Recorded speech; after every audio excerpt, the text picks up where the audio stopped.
1500 மனம் கவர்ந்த பாடல்கள் அடங்கிய கீபேட் கார்வா மொபைல்.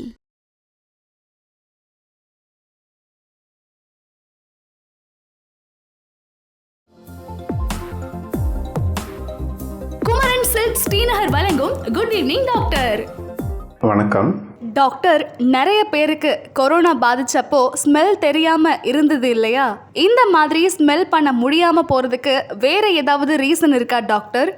நீங்கள் சொல்கிற மாதிரி இந்த லாஸ் ஆஃப் ஸ்மெல் அப்படின்னு நம்ம ஃபஸ்ட்டு சொல்லும் போதே பார்த்தீங்கன்னா ஞாபகத்துக்கு வரக்கூடியது கொரோனா தான். ஏன்னா அதுதான் 70% பேஷண்ட்ஸுக்குமே கிட்டத்தட்ட அந்த அளவு பேஷண்ட்ஸ்க்கே வந்துட்டு அந்த சிம்டம் லைட்டாவோ இல்லை நிறையவோ இருந்துட்டு தான் இருந்திருக்கு.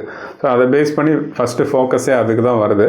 பட் இது வேறு காரணங்களில் கூட தாராளமாக வரத்துக்கான வாய்ப்பு இருக்குது. வேறு காரணங்கள் அப்படின்னா அது என்னென்ன டாக்டர்? ஆமாம், வேறு காரணங்கள் அப்படின்னு சொல்லும்போது பார்த்தீங்கன்னா ஜென்ரலாகவே நம்ம வந்து Appar respiratory infections, common cold இல்லை ஃபெரஞ்சிட்டிஸ், இந்த மாதிரி இதுக்கெல்லாம் பார்த்தீங்கன்னா அந்த மூக்கில் இருக்கக்கூடிய அந்த நேசல் மியூக்கோசா அப்படின்றது பார்த்தீங்கன்னா அது வந்து இன்ஃப்ளமேஷன் ஆகிடும். அதில் வந்து நீர் சேர்ந்து அதில் இருக்கக்கூடிய ரத்த குழாய்கள்லாம் விரிவடைஞ்சு அதில் நீர் சேர்ந்து அப்போ அந்த மாதிரி டைமில் வந்துட்டு ஸ்மெல் வந்து கம்மியாகிடும். அந்த ஸ்மெல் கம்மி ஆகிறது பார்த்திங்கன்னா அது பேர் ஹைப்பாஸ்மியான்னு சொல்லுவாங்க. சுத்தமாக தெரிலன்னா அனாஸ்மியான்னு சொல்லுவாங்க. இதை தவிர பார்த்திங்கன்னா சில பேருக்கு பார்த்திங்கன்னா கன்ஜெனிட்டல்னு சொல்லுவாங்க, அதாவது பிறவிலே இல்லாமல் கூட இருக்கும். அந்த மாதிரி இருக்கிறவங்களும் இருக்காங்க. அதுக்கப்புறம் அந்த நர்வ் டேமேஜ் எல்லாம் ஆனாலும் வரலாம். அந்த நியூரோசிஃபிலிஸ்னு ஒரு கண்டிஷன் இருக்குது, அந்த மாதிரி கண்டிஷனில் வரலாம். அதுக்கப்புறம் பார்த்திங்கன்னா நிறைய பிரெயினில் ப்ரெஷர், இன்ட்ராக்ரேனியல் ஹைப்பர் டென்ஷன் சொல்லுவாங்க. அந்த மாதிரி இதில் எங்கேனாலும் அது போய் நரம்பு அந்த மூக்கிலேருந்து அந்த ஆல்ஃபாக்டரி ரிசெப்டர்ஸ் அப்படின்றது இருக்குது. அந்த மாதிரி அந்த இடத்துலேருந்து ப்ராப்ளம் ஸ்டார்ட் ஆகிட்டு நரம்புலேருந்து ஃபுல்லாக வந்து அந்த பிரெயினில் எங்கே வேணாலுமே ப்ராப்ளம் இருந்தாலுமே ஸ்மெல் போகிறதுக்கான வாய்ப்பு இருக்குது. ஆனால் டாக்டர், ரொம்ப காமனான கண்டிஷன் அப்படின்னா அது எது டாக்டர்?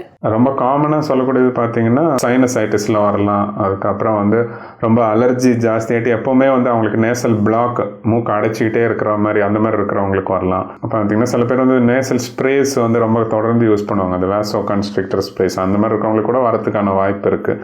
இதுக்கப்புறம் நிறைய ஆட்டோ இம்யூன் டிசீஸ் இந்த மாதிரி இதெல்லாம் இருக்குது. அந்த ரிசெப்டர்ஸ் எல்லாம் அஃபெக்ட் ஆகிற மாதிரி அந்த ஆல்ஃபாக்டரி ரிசெப்டர்ஸ் அப்படின்றதுலாம். ஸோ நிறைய காரணங்கள் இருக்குது.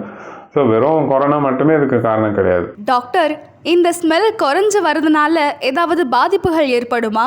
இதனால பாதிப்பு அப்படின்னு கேட்டிங்கன்னா இன்டைரக்டாக இருக்குது. அதாவது இப்போ எக்ஸாம்பிள் நம்ம சொன்னால் ஏதாவது ஒரு குக்கிங் கேஸ் வந்து லீக் ஆகிடுச்சுன்னா அது வந்து ஸ்மெல்லில் தான் ஃபஸ்ட்டு தெரியுமே, அது தெரியாமல் இருக்கலாம், அது ஒரு ரிஸ்க் இருக்கலாம். அதுக்கப்புறம் பார்த்திங்கன்னா வந்துட்டு உணவுப் பொருட்களே ஏதாவது பழசாயிட்டு இருந்தாலோ இல்லை அது எதனா ஸ்பாயிலாக இருந்தால் அதுவும் வந்து ஸ்மெல்லில் தான் நல்லா தெரியும். அதுவும் அது தெரியாமல் அவங்க சாப்பிட்றதுக்கான வாய்ப்பு இருக்குது. அதுக்கப்புறம் இந்த சுற்றுப்புறத்தில் ஏதாவது ஒரு கேஸஸ், ஏதாவது குளோரினோ இல்லை வேறு ஏதாவது கேஸஸ்லாம் இருந்ததுன்னா அந்த இடத்துல அது இருக்குன்னா ஃபஸ்ட் நமக்கு தெரிய வரும். தெரிஞ்சோன்னா அந்த இடத்த விட்டு மூவ் ஆகிடுவாங்க. பட் இவங்களுக்கு தெரியலன்னா அந்த இடத்துலேயே இருந்துட்டு அதை வந்து சுவாசிக்கிறதுக்கான வாய்ப்பு இருக்குது. அதனால லங் ப்ராப்ளம் வரத்துக்கு இந்த மாதிரியான வாய்ப்பெல்லாம் இருக்குது. மற்றபடி டைரெக்டாக எதுவும் கிடையாது, எல்லாமே இந்த மாதிரி இன்டைரக்டான பாதிப்புகள் தான். டாக்டர், இந்த ஹைப்போஸ்மியா, அனோஸ்மியாக்கு ட்ரீட்மெண்ட் ஏதாவது இருக்கா டாக்டர்? ட்ரீட்மெண்ட் அப்படின்னு கேட்டிங்கன்னா அது என்ன காரணத்தினால வருதோ, அது சப்போஸ் அதை ட்ரீட் பண்ணக்கூடிய காரணமாக இருந்தால் அதை ஃபஸ்ட்டு ட்ரீட் பண்ணிக்கலாம். ஃபார் எக்ஸாம்பிள் சைனசைட்டிஸ் இருந்தால் அதை ட்ரீட் பண்ணிக்கலாம், இல்லை அலர்ஜி இருந்தால் அதை ட்ரீட் பண்ணிக்கலாம். இல்லைன்னா வந்துட்டு இப்போ சப்போஸ் ஒரு டிரான்சியன்ட்டு சொல்லுவாங்க, தற்காலிகமாக வரக்கூடிய அந்த அப்பர் ரெஸ்பிரேட்டரி இன்ஃபெக்ஷன், அந்த மாதிரி தான் அது வந்து தானாகவே சரியாயிடும். இன்க்ளூடிங் கொரோனா கூட அதுவே மோஸ்ட்லி தானாகவே சரியாயிடும் தான். ஒரு சில பேருக்கு தான் இது வந்து கொஞ்சம் எக்ஸ்டெண்ட் ஆகும், மற்றபடி அது இம்ப்ரூவ் ஆகிடும். அதுலேயும் பார்த்தீங்கன்னா ஒரு சில பேருக்கு வந்து ஒரு சில ரிசர்ச்லாம் பார்த்தீங்கன்னா அந்த டர்மரிக், அந்த மஞ்சள், அதில் இருக்கிற அந்த குர்குமினாய்ட்ஸ்ன்றது பார்த்தீங்கன்னா அதுவும் வந்து எஃபெக்டிவாக இருக்குன்ற மாதிரி தான் ரிசர்ச் இருக்குது. பட் அதெல்லாம் ஃபுல்லாக கன்ஃபார்ம் பண்ணல, பட் ஆனால் இம்ப்ரூவ்மெண்ட் இருக்குன்ற மாதிரி ஸ்டடீஸ் இருக்குது. இது தவிர பிரெயின்லால நர்வ் ப்ராப்ளம்னாலாம் இருக்குன்னா அதுக்கு மேக்ஸிமம் என்ன பாசிபிள் ட்ரீட்மெண்ட்டோ அதை பண்ணிக்கலாம். சில இடங்களில் வந்து ஸ்டெராய்ட்ஸ் கூட ஒரு சில கண்டிஷன்ஸ்க்கு யூஸ்ஃபுல்லாக இருக்கும், ஏதாவது நர்வ் இன்ஃப்ளமேஷன் அந்த மாதிரி இருந்ததுன்னா. மற்றபடி வந்து டைரெக்டாக அந்த அனாஸ்மியா இல்லைன்னா அந்த ஸ்மெல் போச்சுன்றது டைரக்ட் ட்ரீட்மெண்ட் எதுவுமே கிடையாது.